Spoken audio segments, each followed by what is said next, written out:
Assalamu alaikum wa rahmatullahi ta'ala wa barakatuh.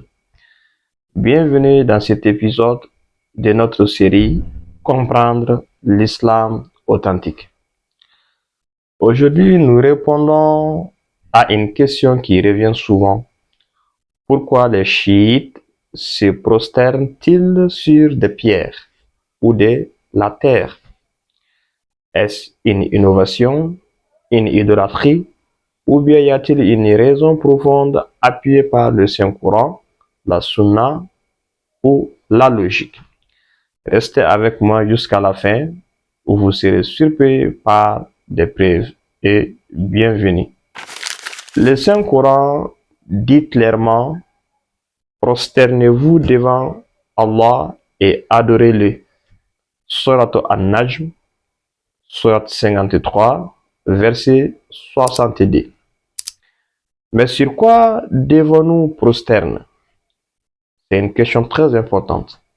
Selon l'école de Ahlul Bayt alayhim salam, on doit se prosterner sur ce qui est pur, naturel et non porté en tant qu'habit ou aliment, la terre. Ce n'est pas une pierre sacrée ni une idole, c'est de la terre, souvent de Karbala, sur laquelle nous mettons notre front en soumission totale à Dieu conformément à l'enseignement du prophète Mohammed sallallahu alayhi wa alayhi. Peut-être que quelqu'un va nous demander, alors y a-t-il des hadiths sur cette prosternation venant du prophète? Dans les sources sunnites, elles-mêmes, on trouve, quand vous partez dans le Sahih al-Bukhari, volume 1, livre 10, hadith 378, le prophète sallallahu alayhi wa alayhi se prosternait sur la terre et parfois la poussière se collait à son front. Vous partez encore dans Musnad Ahmad, hadith 12474. Le prophète se prosternait souvent sur la terre nuit, mais quand elle était chaude. Cela montre que la prosternation sur le sol naturel est une sunna confirmée qu'on ne peut pas nier. Alors, pourquoi pas sur un tapis, un vêtement ou une moquette? Dans Sahih al-Bukhari, Ibn Abbas dit: le prophète posait son front sur la terre sans interposition. C'est clair. La jurisprudence chiite interdit de se prosterner sur les plastiques, les tapis synthétiques, les cotons, les vêtements, etc. Alors, pourquoi tout cela? Car ces matériaux ne font pas partie de la création brute de Dieu. Ils sont transformés par l'homme et donc non adaptés à un acte aussi pur que la prosternation. Alors, nous allons venir maintenant. Quel est le sens spirituel de la prosternation sur la terre? C'est très simple.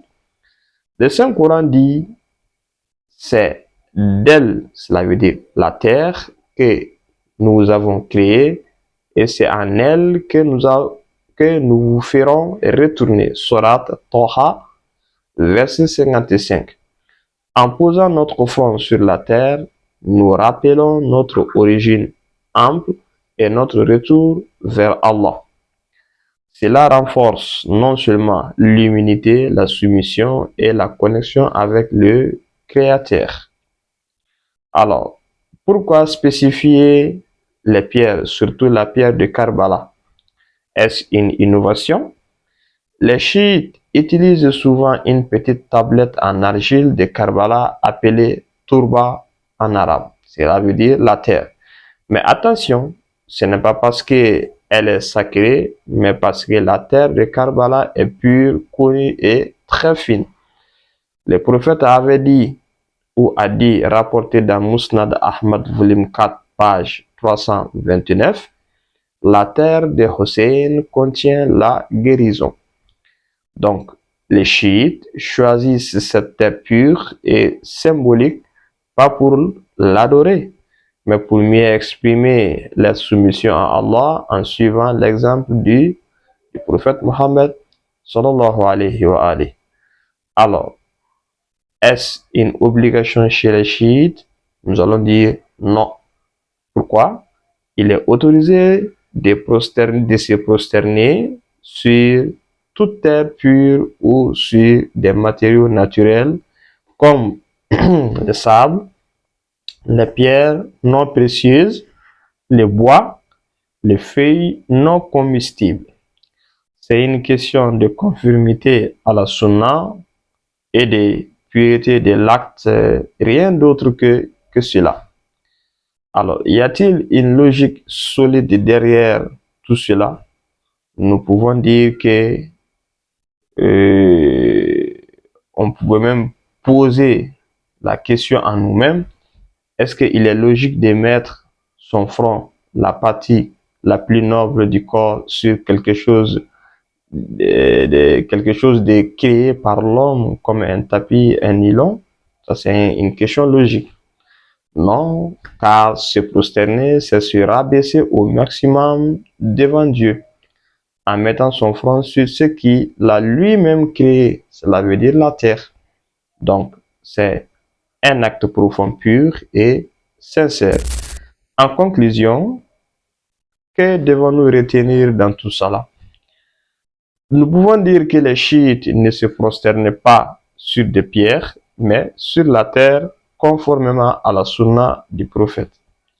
Et il ne s'agit ni d'une innovation, ni d'une idolâtrie.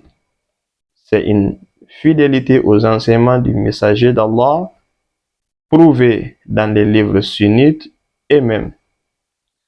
Alors, comprendre l'islam authentique, c'est aussi dépasser les apparences et retourner aux sources. Si vous voulez continuer à poser des questions ou vous voulez savoir d'autres informations, n'hésitez pas, abonnez-vous, partagez et nous voyons que nos abonnés augmentent de plus en plus de jour en jour. Nous les remercions de leur appréciation, Inch'Allah. Assalamu alaikum wa rahmatullahi ta'ala wa barakatuh.